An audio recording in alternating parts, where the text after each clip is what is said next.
Frères et sœurs, bonjour. Nous nous retrouvons pour un temps de méditation de la parole de Dieu tirée de Saint Jean au chapitre 17, les versets 1 à 11. Écoutons. En ce temps-là, Jésus leva les yeux au ciel et dit, Père, l'heure est venue. Glorifie ton Fils afin que le Fils te glorifie. Ainsi, comme tu lui as donné pouvoir sur tout être de chair, il donnera la vie éternelle à tous ceux que tu lui as donnés. Oh, la vie éternelle, c'est qu'ils te connaissent, toi, le seul vrai Dieu, et celui que tu as envoyé, Jésus-Christ. Moi, je t'ai glorifié sur la terre, en accomplissant l'œuvre que tu m'avais donnée à faire. Et maintenant, glorifie-moi auprès de toi, Père, de la gloire que j'avais auprès de toi avant que le monde existe.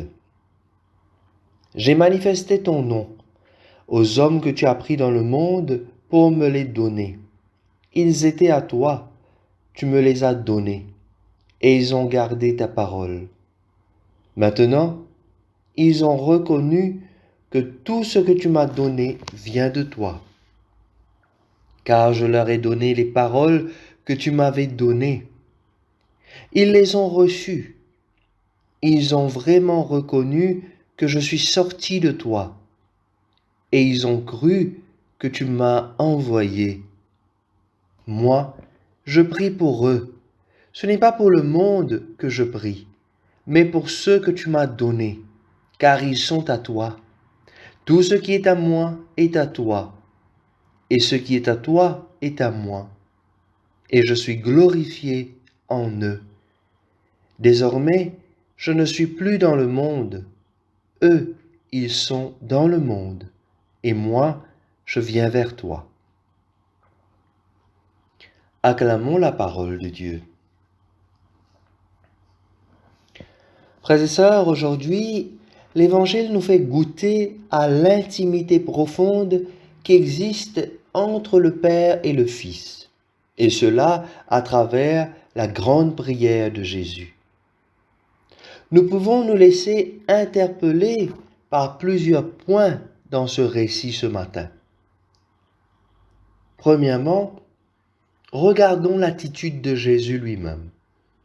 Lui qui est Fils de Dieu, l'envoyé du Père, lui qui est Dieu, il ressent le besoin de se mettre en prière.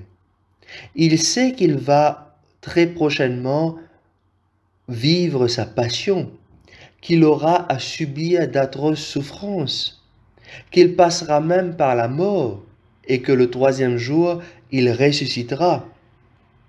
Et donc, il se confie au Père. Mais ce n'est pas la première fois qu'il le fait. Dans d'autres récits évangéliques, on nous parle des fois où Jésus, très tôt le matin, se retire en silence pour prier, ou encore il va à la montagne, le lieu de la rencontre avec Dieu. Ici, frères et sœurs, il ne s'agit pas simplement pour Jésus de nous donner l'exemple de ce que nous devons faire pour entretenir notre foi, mais nous sentons bien que c'est un réel besoin pour lui de prier. Prier pour Jésus, c'est avant tout ce besoin d'entretenir sa relation avec le Père. C'est bien plus qu'une simple communication, c'est une relation d'amour qu'il entretient. Et dans le contenu de sa prière, Jésus rappelle les éléments essentiels de cette relation. Qu'en est-il de nous, chers amis? Sentons-nous également ce besoin de nous mettre en prière pour entretenir notre relation avec Dieu? Il ne s'agit pas seulement de prier quand les choses vont mal, quand les catastrophes s'abattent sur nous ou nos proches, mais vraiment prier en tout temps, comme Jésus. Deuxièmement, il y a le contenu de la prière que fait Jésus ce matin. Jésus prie pour ses disciples, ceux que le Père lui a confiés. En d'autres mots, cela signifie qu'au final, c'est Dieu lui-même qui nous a placés entre les mains de Jésus. Cela rejoint ce que disait l'évangile de Jean que nous avons médité il y a quelques jours. Ce n'est pas vous qui m'avez choisi, c'est moi qui vous ai choisi.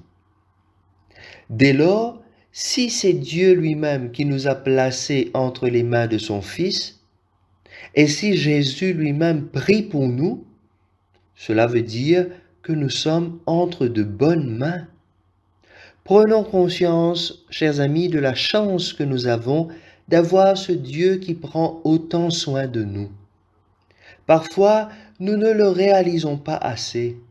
D'une manière ou d'une autre, chaque jour que Dieu fait, il nous envoie des clins d'œil sur la façon dont il prend soin de nous. Cela peut prendre des formes bien diverses, parfois même des formes que nous ne comprenons pas toujours. Une amitié, un partage, une écoute, un travail, et même parfois un échec. Toutefois, c'est à nous d'accepter que Dieu prenne soin de nous. Et la seule manière d'accepter et d'accueillir cela, c'est en accomplissant la volonté de Dieu comme Jésus lui-même l'a fait.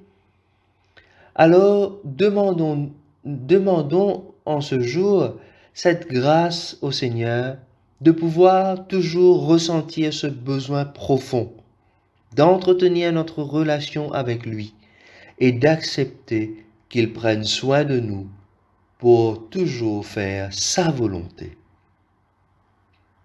Amen. Frères et sœurs, en ce 5e jour de la neuvaine à l'Esprit Saint, nous pouvons terminer notre méditation par cette petite prière. Viens en moi, esprit de conseil, esprit d'intelligence, esprit de force, esprit de science, esprit de piété, esprit de crainte du Seigneur. Oui, viens en moi, Esprit Saint, toi qui es depuis toujours le maître de l'impossible. Viens réaliser en moi tout ce qui est possible. Fais revivre en moi ce qui meurt. Fais éclore ce qui germe. Fais mûrir ce qui est tombé en terre. Sois en moi, Esprit du Père, l'Esprit du Fils Rédempteur et l'Esprit de sainteté. Amen. Je vous souhaite à tous une très belle journée.